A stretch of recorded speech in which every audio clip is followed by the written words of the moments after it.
Birke Baehr, and I'm 11 years old. I came here today to talk about what's wrong with our food system. First of all, I would like to say that I'm really amazed at how easily kids are led to believe all the marketing and advertising on TV, at public schools, and pretty much everywhere else you look. It seems to me like corporations are always trying to get kids, like me, to get their parents to buy stuff that really isn't good for us or the planet. Little kids especially are attracted by colorful packaging and plastic toys. I must admit, I used to be one of them. I also used to think that all of our food came from these happy little farms where pigs rolled in mud and cows grazed on grass all day. What I discovered was this is not true. I began to look into the stuff on the internet, in books, and in documentary films, in my travels with my family. I discovered the dark side of the industrialized food system. First, there's genetically engineered seeds and organisms. That is when a seed is manipulated in a laboratory to do something not intended by nature, like taking the DNA of a fish and putting it into the DNA of a tomato. Yuck. Don't get me wrong. I like fish and tomatoes, but this is just creepy.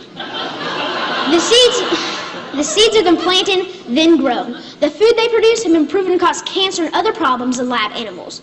And people have been eating food produced this way since the 1990s, and most folks don't even know they exist. Did you know rats that genetically engineered corn had developed signs of liver and kidney toxicity? These include kidney inflammation and lesions and decreased kidney weight. Yet almost all the corn we eat has been altered genetically in some way. And let me tell you, corn isn't everything. And don't even get me started on the confined animal feeding operations called CAFOs. Conventional farmers use chemical fertilizers made from fossil fuels that they mix with the dirt to make plants grow. They do this because they've stripped the soil from all nutrients from growing the same crop over and over again. Next, more harmful chemicals are sprayed on fruits and vegetables, like pesticides and herbicides, to kill weeds and bugs. When it rains, these chemicals seep into the ground or run off into our waterways, poisoning our water too. Then they irradiate our food, trying to make it last longer, so it can travel thousands of miles from where it's grown to the supermarkets. So I ask myself, how can I change? How can I change these things? This is what I found out. I discovered that there's a movement for a better way. Now, a while back, I wanted to be an NFL football player.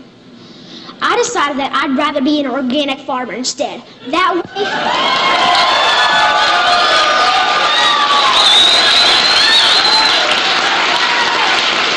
Thank you. And that way, I can have a greater impact on the world. This man, Joel Salatin, they call him a lunatic farmer because he grows against the system. Since I'm homeschooled, I went to go hear him speak one day. This man, this lunatic farmer, doesn't use any pesticides, herbicides, or genetically modified seeds. And so for that, he's called crazy by the system. I want you to know that we can all make a difference by making different choices, by buying our food directly from local farmers or neighbors who we know in real life.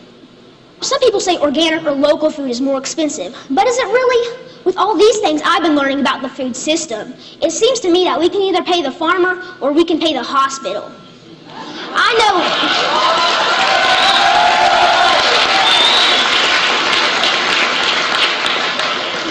I know definitely which one I would choose. I want you to know that there are farms out there, like Bill Keener and Sequatchie Coast Farms in Tennessee, whose cows do eat grass and whose pigs do roll in the mud just like I thought. Sometimes I go to Bill's farm and volunteer so I can see up close and personal where the meat I eat comes from. I want you to know that I believe kids will eat fresh vegetables and good food if they know more about it and where it really comes from. I want you to know that there are farmers markets in every community popping up.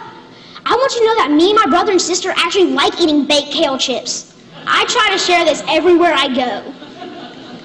Not too long ago, my uncle said that he offered my 6-year-old cousin cereal.